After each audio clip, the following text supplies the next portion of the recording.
Bill, it seemed like Brian Burns dropped back in coverage more last week. Is that fair to say? And was there a reason behind that, or just kind of the game plan? It was a package we had, and he was involved in dropping and rushing. So we'll use that on occasion. So that's the reason why he dropped more. Oh, maybe some of the deficiencies elsewhere, just. Well, it was the type of offense we were playing with all the RPOs, and so we had to play a little bit different scheme. So Brian was involved in coverage a little bit more. He seems to really gotten the bull rush, I guess, down better than he has in the past. Is that making him more effective pass rusher now? It really is. He's two-dimensional now. I think before, he's gained 10 pounds and he's a lot stronger. So in the past, he was more of just a speed guy. Now he can go to power too. So, that's really helped his game. Bill, Matt told us earlier this week that when Steve Wilkes got here, you guys have put in more zone with the hopes perhaps of getting your hands on more balls. He called it zone eyes. Mm-hmm. Can you talk about sort of the genesis of that and the evolution of the coverage? We've kind of philosophically changed a couple of the coverages and gone to more zone eyes than man eyes. We haven't had a lot of deep balls thrown against us in the first two ball games. A lot of it is short and controlled. I mean, the passing games, guys, in the first game was under 4 and last game too, right? So we're not getting an opportunity to play balls down the field.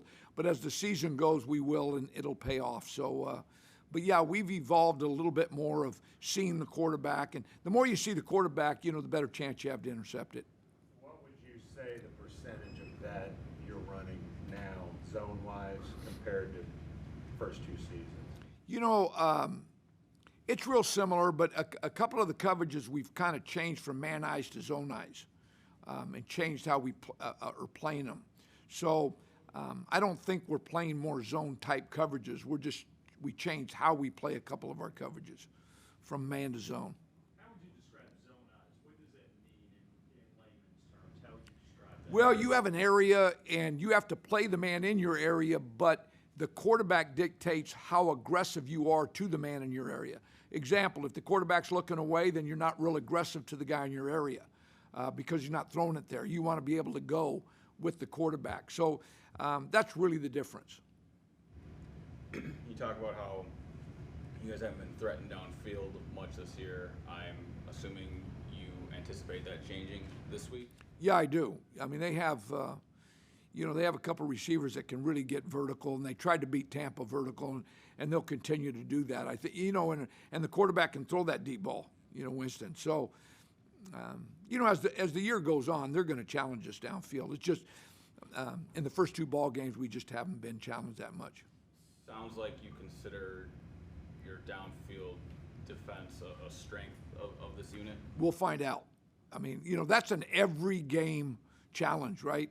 The receivers and quarterbacks are so talented. Every game, it's a challenge. If you don't give up big plays, you have a chance. And if you get turnovers, you play really good, right? And the turnover part is we've got to improve on. Fortunately, I think the deepest play we've given up in the first two games is 24 yards. So run and pass. So if that continues, you're going to have a chance to play good defense. So we just got to continue to do that. Now, that will really be challenged in this football game. That they will challenge us deep off play action.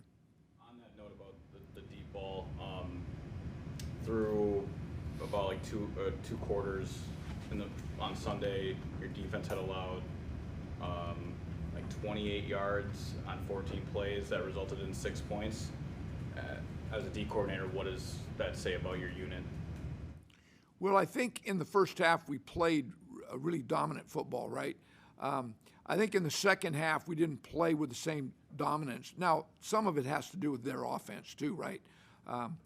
But, we'd like to play 60 minutes of dominant football and win games on defense. So that, that's our challenge every week, is to outplay their defense. And they ended up with 3 more points than we did. So we've got to play better.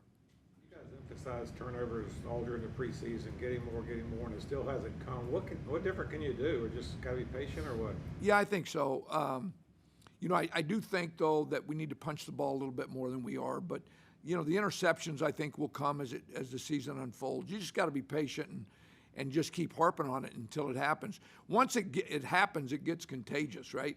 So hopefully that'll happen here soon. Phil, with Frankie Luvu, what have you seen the most from him going from more of a kind of part-time spot player to a regular on defense? Well,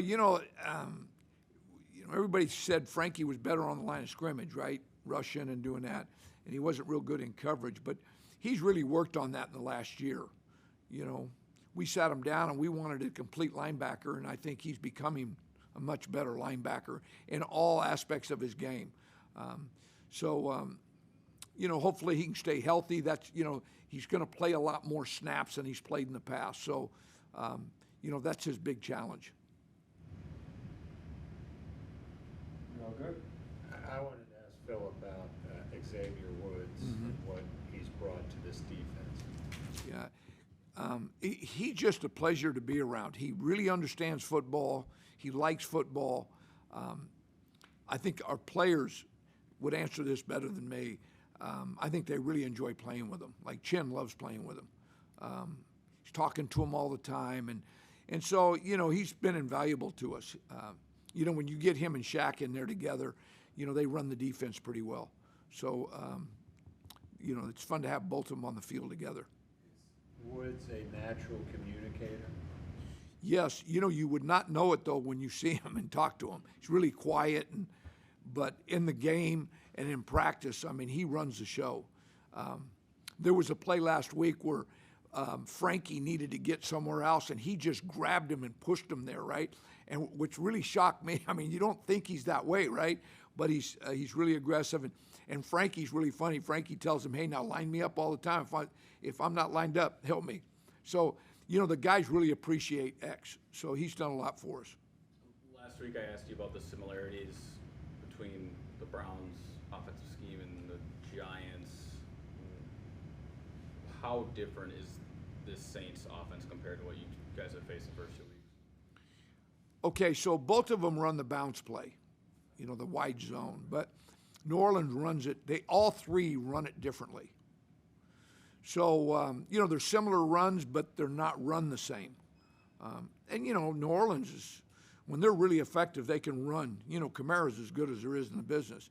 So, and I think any good offense has to run the ball, when they need to.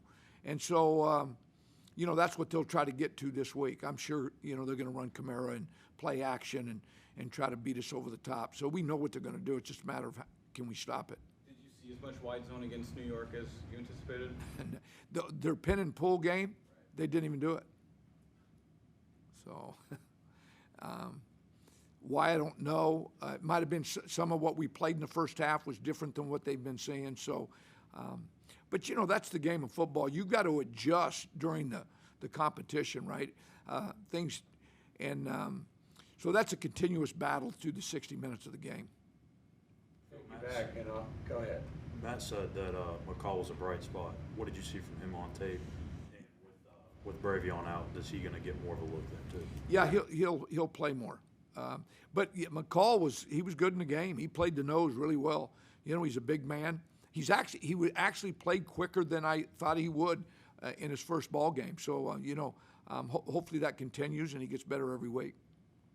What have you seen in this post-Sean Payton passing offense? The passing offense? With Sean gone. Well, the OC played or was with him for a long time, right, Carmichael? So there's a lot of similarities. Now, he's got his own flavor, obviously. He'll do things a little bit different.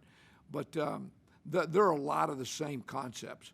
So, it was not really. They've been so effective for so many years. That system is really good, and they know how to coach it. And so, he may, have his own flavor in certain areas. We haven't seen him enough, really. The preseason, you don't get much, right? It's all, really vanilla. And it's only been through 2 games. So I'm sure you'll see his personality come out. But in 2 games, it's hard to know what that is right now. I believe yesterday, I think it was yesterday, Matt called Dante Jackson a possibly a game time decision. What does that do to your defense if he's unable to go? Well, we've always said that we've always had the standard that the next guy's up, right? He's got to play at the standard. And so, it doesn't change. Now, obviously, they have some receivers that we would like to match up differently with. That could change. But other than that, we'll just go play the football game and play with who's in the ball game. Any names who we could anticipate being next man up that you're willing Well, to share? the two corners are Taylor and Stanley Oliver. So, those two guys will be ready to go. Yep.